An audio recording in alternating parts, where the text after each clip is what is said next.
ബ്രിട്ടാസിനെതിരെ ഇപ്പോൾ ശക്തമായ വിമർശനം ഉന്നയിച്ചുകൊണ്ട് നടൻ വിനായകൻ രംഗത്ത് വന്നിരിക്കുകയാണ്.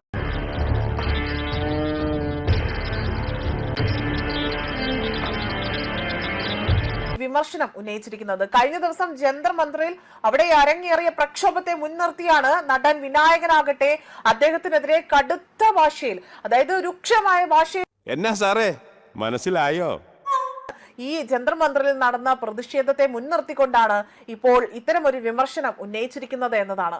മാത്രമല്ല, യുവജനങ്ങളുടെ പ്രശ്നങ്ങളെ മുൻനിർത്തി ആരംഭിച്ച പ്രതിഷേധങ്ങളെ രാഷ്ട്രീയ വേദിയാക്കി മാറ്റരുത്. ധൈര്യമുള്ള തന്തയ്ക്ക് ജനിച്ചവനാണെങ്കിൽ വന്നടിയടാ.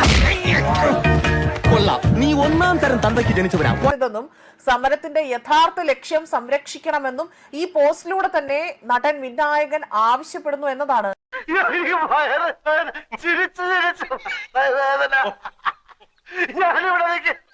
വ്യക്തമാക്കിയിരിക്കുന്നത്. നോക്കുകയാണെങ്കിൽ ഇത് മറ്റൊരു തീട്ടം. സ്വഭാവം പല തന്തയ്ക്ക് പറഞ്ഞവന്റെ തെണ്ടിത്തൊട്ടി പല തന്തയ്ക്ക് പറഞ്ഞ തന്തയില്ല പന്നി. ആ പന്നിയുടെ പേര് അവന്റെ അപ്പന്റെ പേര് ചെറിയാൻ.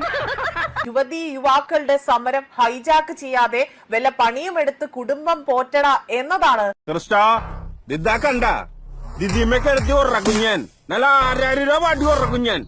അതൊന്ന് പറഞ്ഞിട്ട് ഇതിവിടെ വന്നത്. ബ്രിട്ടാസിന്റെ ചിത്രം ഉൾപ്പെടെ നൽകിക്കൊണ്ട് അദ്ദേഹം ഈ വിമർശനം അഴിച്ചുവിട്ടേക്കുന്നു.